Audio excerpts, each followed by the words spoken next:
Voilà, donc je vais rapidement vous indiquer les principales idées du livre.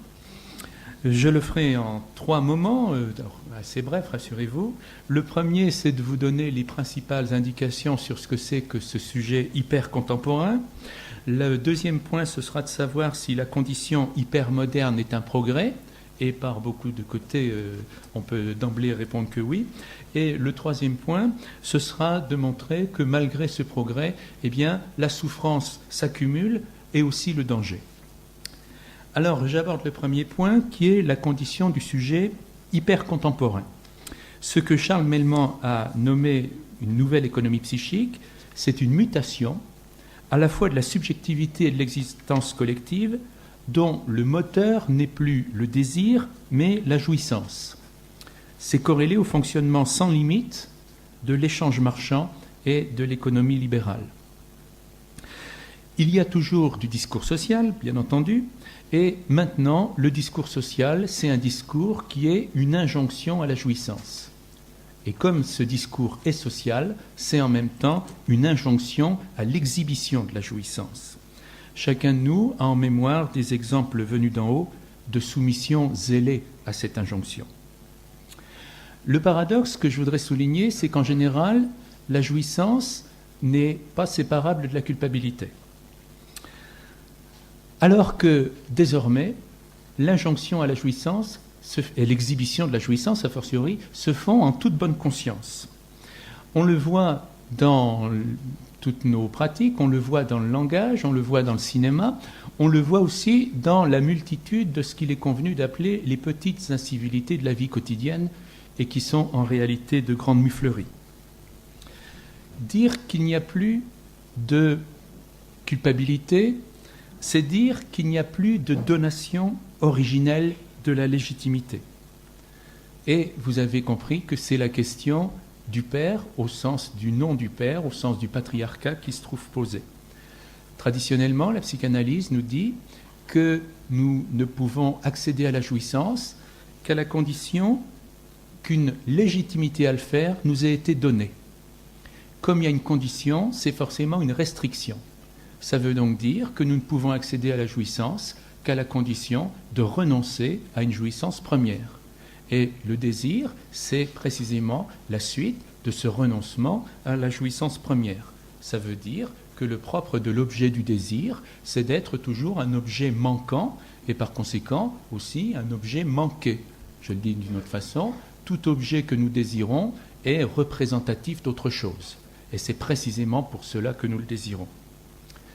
Par ailleurs, cet objet est forcément sexuel, il faut expliquer pourquoi, parce que le désir est forcément de nature pulsionnelle, et quand on dit qu'il est de nature pulsionnelle, ça veut dire que nos désirs concrets métaphorisent, sont la métaphore des émois premiers que nous avons ressentis quand notre corps a été humanisé par les premiers échanges, quand notre corps a été, comme on dit en psychanalyse, subjectivé.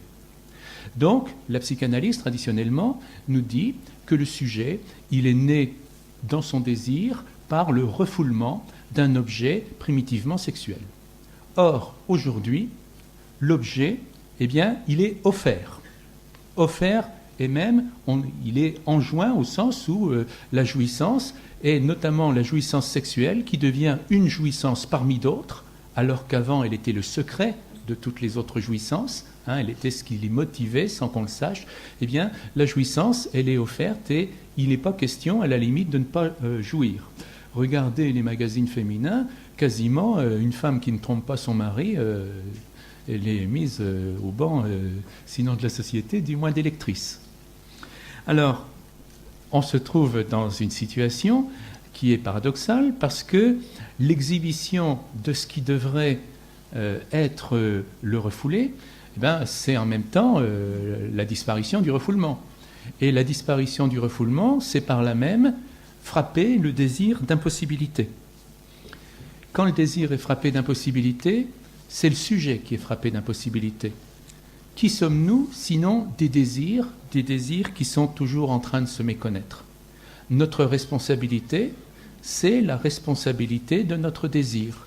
C'est la responsabilité de ce qui fait que nous sommes nous et non pas n'importe qui, de la singularité d'un désir. Si le refoulement, au sens freudien, est aboli par la disponibilité et l'exhibition constante de l'objet de jouissance, eh bien, nous sommes livrés à ce qu'on pourrait appeler l'irresponsabilité.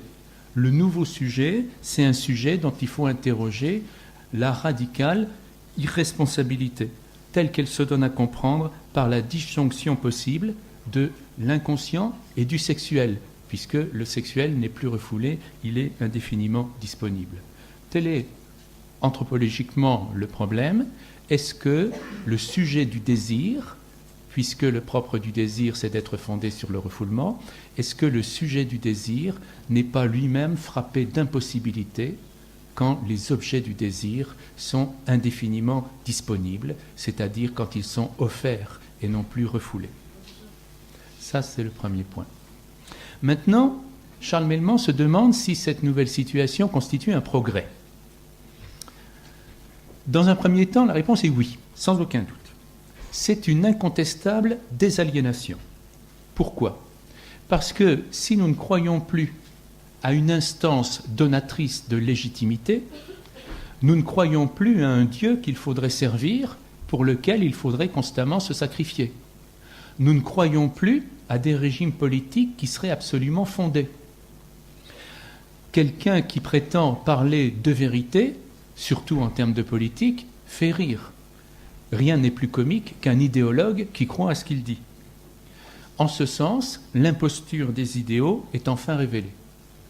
Du point de vue de la lucidité, il n'y a aucun doute que la situation actuelle est un progrès. Du point de vue de la santé mentale, c'est également un progrès. Pourquoi ? Parce que les souffrances qui étaient liées à l'impossibilité de la jouissance, à partir du moment où l'objet cesse d'être refoulé et se trouve indéfiniment disponible, ces souffrances disparaissent, ou du moins sont considérablement atténuées. Le travail psychique se trouve grandement soulagé.